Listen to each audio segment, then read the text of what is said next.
થાપરા નગરપાલિકા વિસ્તાર ward number 1માં જાહેર માર્ગ પર ગટરના પાણી ફરી વળ્યા. ખેડા જિલ્લાના ઠાસરા નગરમાં છેલ્લા ઘણા સમયથી શહેરની જનતા સાથે ગ્રામ પંચાયત હોય એવી રીતે વ્યવહાર કરવામાં આવી રહ્યો છે. મુખ્ય અધિકારીશ્રીને વોર્ડના જે તે સભ્ય દ્વારા મૌખિક રજૂઆત કરવા છતાં આંખ આડા કાન કરવામાં આવી રહ્યા છે અને સમસ્યાને નજરઅંદાજ કરવામાં આવી રહ્યું છે.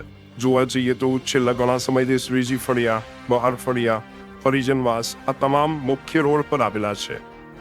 આ રસ્તા પર Sachchidanand school, FFS school, JM Desai high school આવેલા છે. આ રોડ પર નગરપાલિકાએ કરેલું ભૂગર્ભ ગટર આવેલ છે, જેની એજન્સી દ્વારા યોગ્ય સમયે સફાઈ ન થતા ગટરનું દૂષિત પાણી અને ખરાબ પાણી બહાર રોડ પર ફરી વળેલા છે. આ ગટરના બહાર આવેલા ગંદા પાણીના કારણે મચ્છરનો ઉપદ્રવ વધેલ છે. આ દૂષિત પાણીમાંથી તમામ શાળાના વિદ્યાર્થીઓ તેમજ રાહદારીઓ નગરપાલિકાના માર્ગે મજબૂર થઈને પસાર થઈ રહેલ છે. આ સમસ્યા ઘણા સમયથી ઉદ્ભવેલ છે. લોકોની એક જ માંગ છે કે આ સમસ્યાનો વહેલી તકે નિરાકરણ કરવામાં આવે. Reporter Zuber Cola, Gujarat prime news, Thasra.